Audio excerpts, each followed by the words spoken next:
escenario incluyente y abierto al diálogo, un panel de especialistas en temas de importancia para la sociedad, un espacio vinculado con ideas plurales. Esto es Diálogos Públicos, voces que convergen y analizan la importancia de la educación como un catalizador para el futuro de México.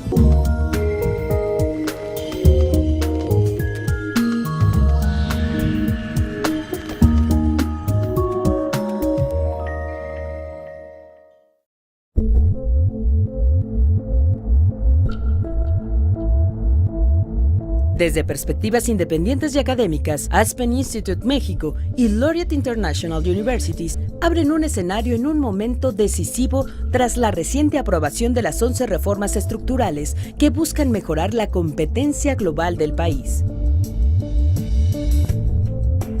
Con la mediación de Juan Ramón de la Fuente, actual presidente del Consejo de Aspen Institute México, preside e invita a dar vida a esta reflexión participativa.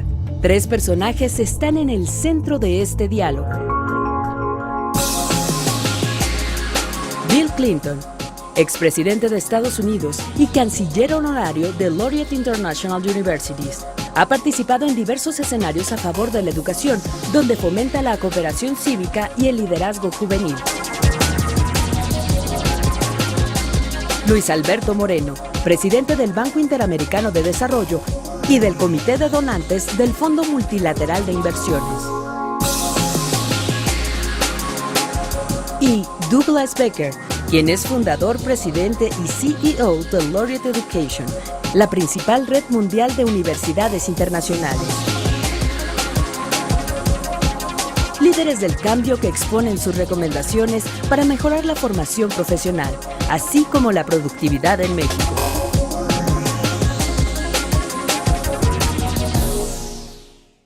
Well, I believe there would be no better way to end this journey than with a panel of this caliber. So let me start by welcoming all of you, and particularly a long-standing friend of Mexico, President Bill Clinton. It's an honor, President Clinton. And also very good friends of Mexico, the President of the International Development Bank, Luis Alberto Moreno, and the President of Laureate International, Becker. We will get right into the issues because whom you want to hear is them and not me. So I'll just try to facilitate some of the interactions between this distinguished set of panelists. The issue has been youth and productivity, and we will talk about it with their perspectives. So let me ask President Clinton, if you allow me, Mr. President, a question that probably is going to be of much help to put into a appropriate framework this important interaction. As we've heard this morning, and we were just listening to the conclusions, technical educations and skill training can improve not only productivity, but social mobility, which is as important. And as you have been involved with this issue, among many others, I would like to ask you, what type of things, President Clinton, you have found help to promote this combination of technical education, skills training, and how can we move about it? How can we move from making a statement with which we all agree and making it happen? Well, first of all, thank you for the invitation to be here and for the work that is done by all of you in the audience. To answer the question, I think it's important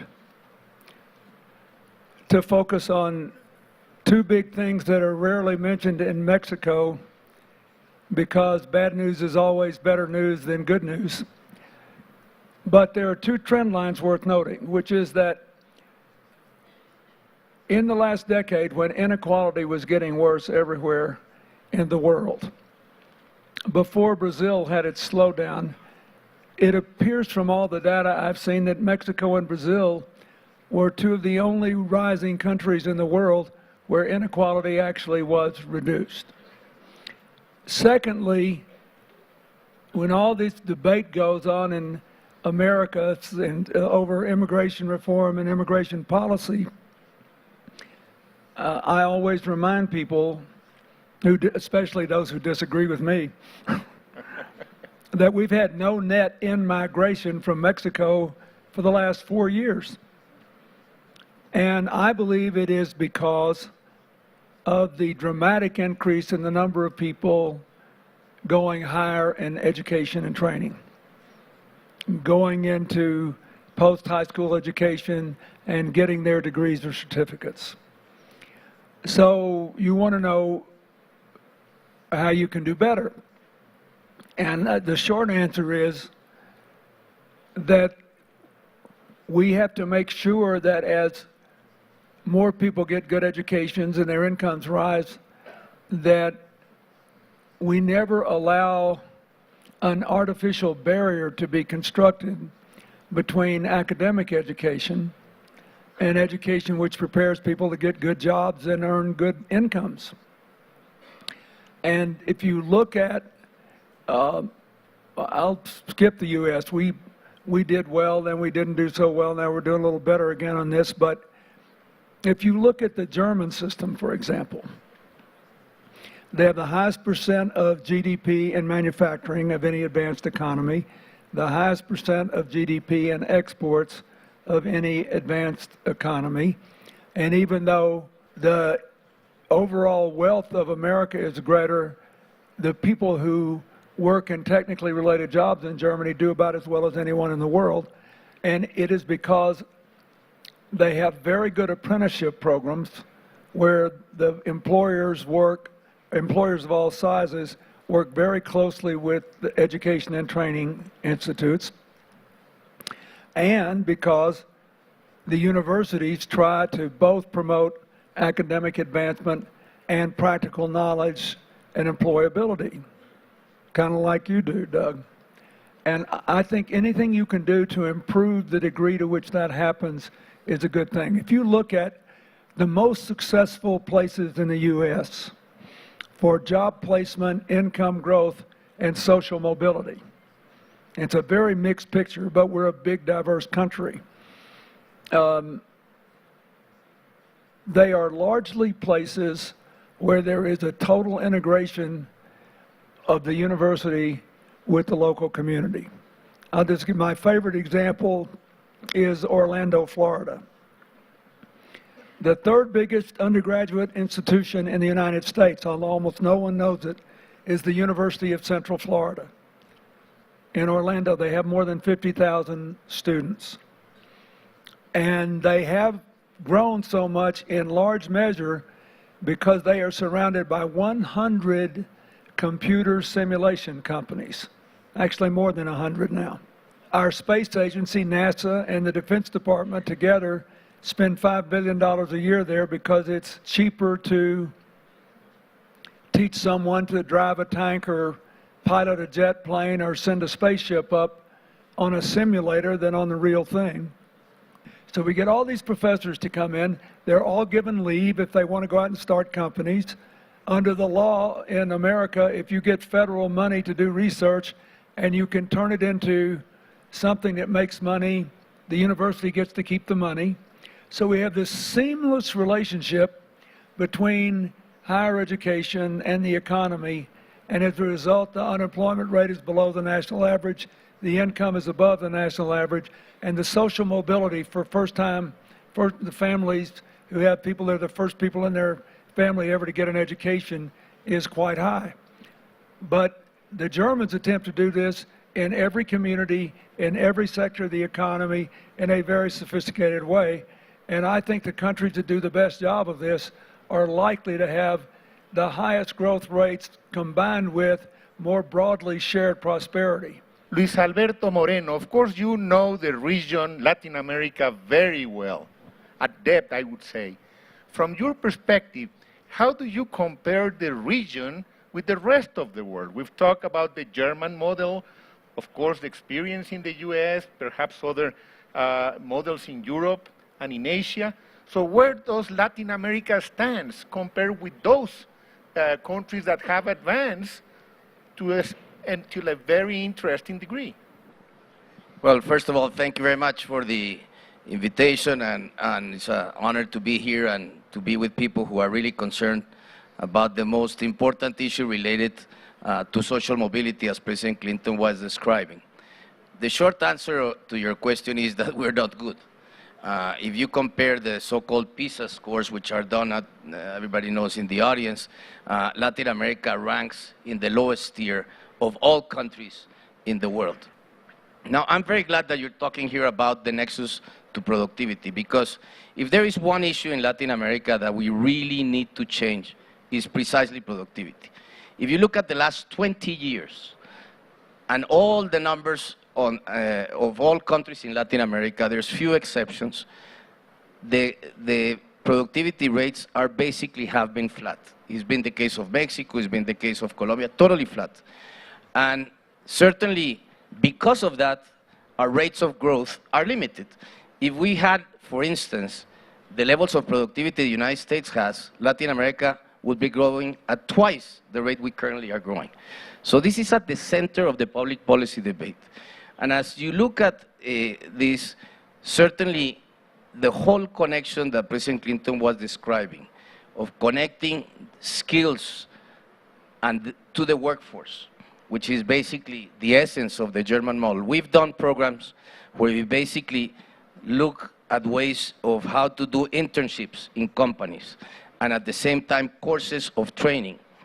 And the results are that immediately the students that go through those programs, at whatever level of schooling, not only you see drops in crime rates, because typically what we have in Latin America is a very high unemployment rate in young people, but you equally see a very high likelihood of students getting jobs. It was said here before that, you know, in Latin America, we don't look much at the traditional technical jobs, but rather we love doctors, lawyers, economists, and we have a lot of them. But the reality is that a lot of these professions will be new professions in the future, because we are at a moment of the biggest technological change that we have ever seen. And that big technological change that is taking place is largely a technological change that will help individual people have higher productivity. No longer, if you have a factory which is managed by a robot, that is planned by a high-end kind of engineer, in 5 or 10 years' time, it will be done by a very basic operator. So all of this technological change, as it raises people's, individuals' capacity of production, is going to put an even further challenge to the way we think of education.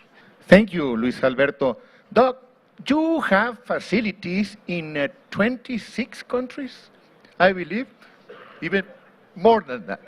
Well, so you have also a very interesting perspective, and of course, you've done a lot of work in this issue of training for new skills, which is, to the educational systems, is something that may be relatively new, and we don't exactly get what's the best way to get there. So from your perspective and on your experience and what's happening in one country and not in others, what kind of curriculum changes you suggest for achieving this as a standard within the higher education institutions? I will very briefly try to divide my thoughts between the things that Mexico could do that are similar to the rest of the world, and then one specific thing that is very unique to Mexico. First, I think there is a huge advantage to having a diverse system of both public and private universities. Now, I don't just say that because we're in the field of operating private universities. I say that because the evidence proves that there's a benefit on both sides. And in fact, the two countries that you mentioned earlier, President Clinton, Mexico and Brazil, both would be notable for having a very diverse, balanced mix of public and private in their system. I don't believe that a country would be well served to have only private education. And I know it wouldn't be well served to have only public education. One of the advantages of private education is that private institutions, if they're doing their job right, tend to be very close to private industry. And private industry gives us that virtuous effect you were describing in Orlando, for example. If Disney brings computer graphics and simulation, and then the government says, well, that's where the talent is, let's open a research laboratory, and then the university feeds the mix, you need that involvement of industry. Maybe 50 years ago or 30 years ago, when most university graduates went to work for government, or for government-owned enterprise, maybe that wasn't so important. But today, it's really, really important. So have a diverse system. The second thing that I think is very important is we need to think about what access means. It's not just about affordability. The part of access needs to be making it easier to get on the ladder towards skills and achievement.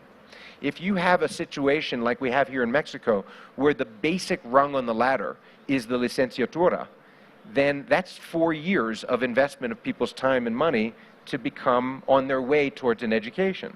The advantage of technical vocational education that you were mentioning, Luis, earlier, is that it gives people the chance to get skills and get to work sooner. But it doesn't mean that they have to stop there. They can take that example of the U.S. community college. The beauty of the system is it's intended to be a 2-year experience that then gives you a path to more credentials throughout the rest of your life.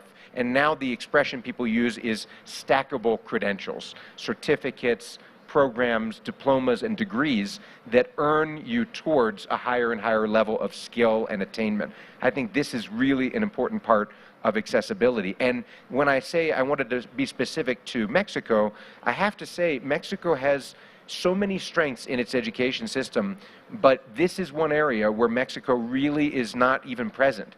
The percentage of students that participate in technical vocational education is much lower than any country where I operate and where I'm used to, that students then have the chance to progress. They do their 1-year or 18-month entry program, but they get credit towards what in Mexico is a highly sought-after credential, which is the licenciatura. So those are some thoughts, Juan Ramón. Think about what you'd like Mexico to look like in 10 years. And never forget how far you have come. This is a country of astonishingly gifted people.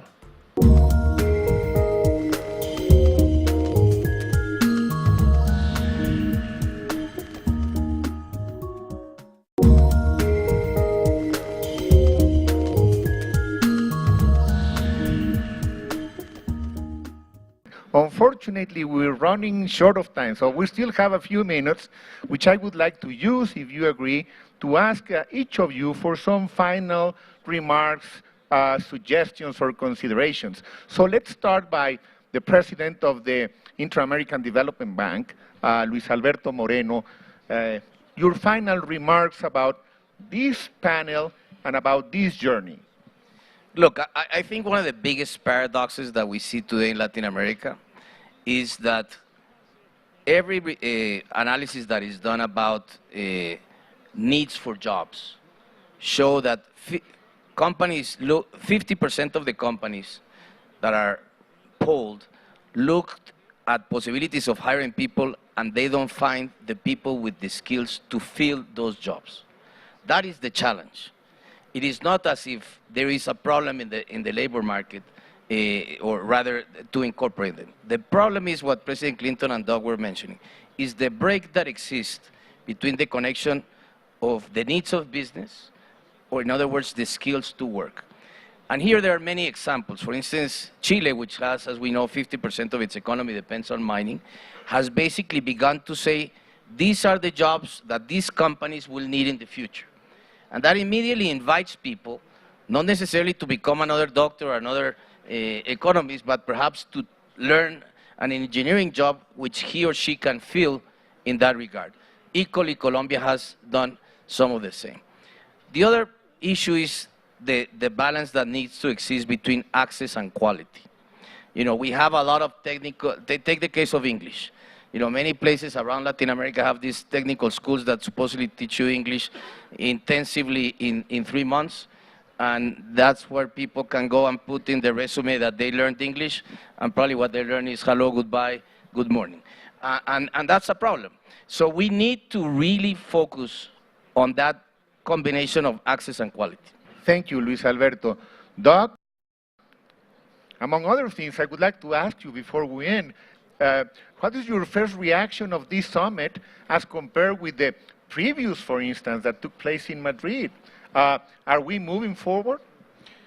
We chose to do our last event, which the President was very involved in Spain at the absolute depths of the Spanish economic crisis. And so I think it's fair to say that the environment and the sense of the event, there was, I would say, even a higher sense of anxiety and urgency in addressing this issue. And it's nice to see Spain's economy beginning to improve, admittedly at a moment when Europe is beginning to look a little bit more difficult. I think actually there are many, many common threads between these two conferences. When I think about how to conclude, and I guess the main point I would make, I go back to this idea of how government and the private sector can work together. And the challenge is that we want the private sector to play a role because that's where the jobs are going to be, and because private sector institutions can deliver great results. On the other hand, we also know that the private sector institutions in many places, in many parts of the world, can be lacking in quality, not delivering the results that are expected, or in some cases benefiting from government support and not earning their participation in it. So I think what's really needed is a real interface between the private sector and government, where the government sees private sector as having a role to play, and then holds the private sector very accountable for results. And if there's one thing that we've tried to do in our own case is to make sure that we're always meeting or exceeding the expectations, measurable expectations. We were talking earlier about Brazil. Brazil has a terrific system of assessing the graduates of all universities. Okay, Mexico does that as well.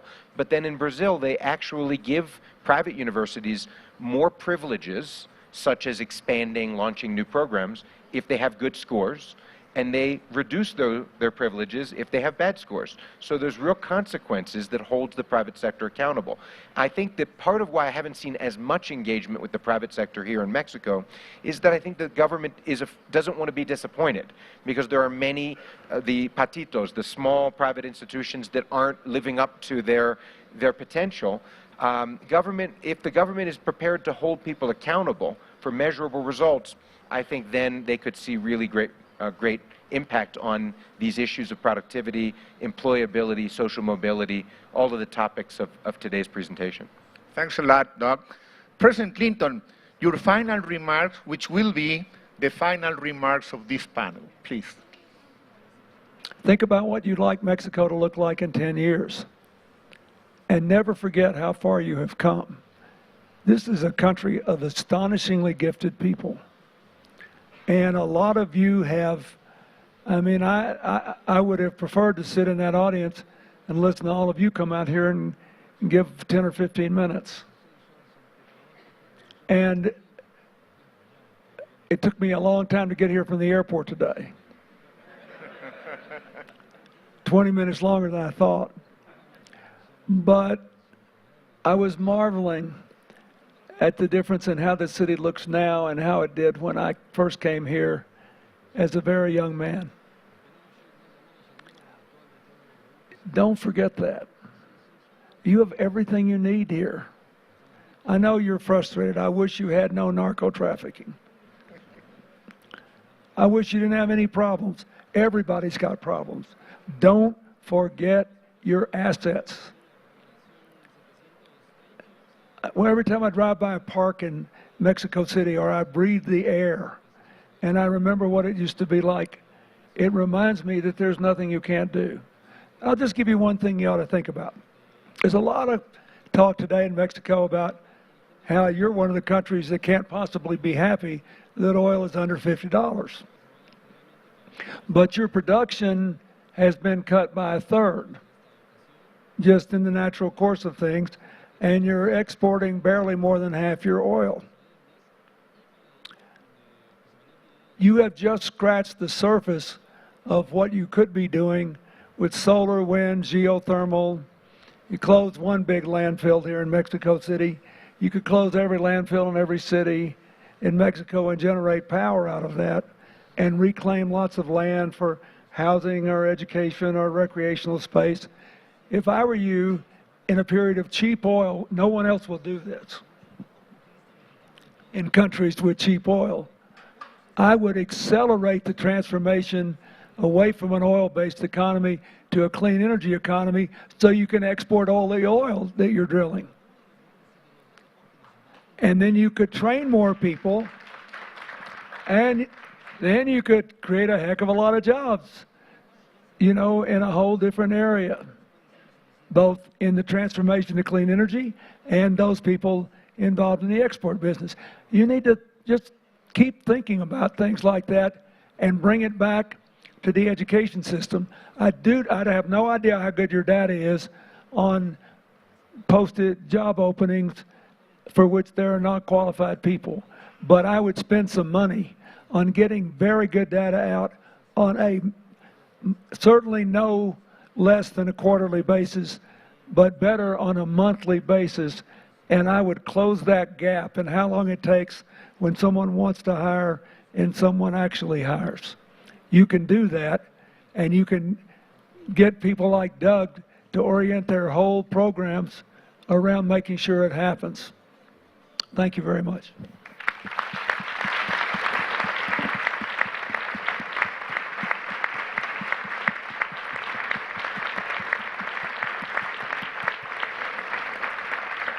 Thank you. Thank you very much, President Clinton. Thank you very much, President Moreno. Thank you very much, President Becker. And ladies and gentlemen, thank you very much for your attention. It has been a distinct privilege to serve as moderator of this outstanding panel. Good afternoon.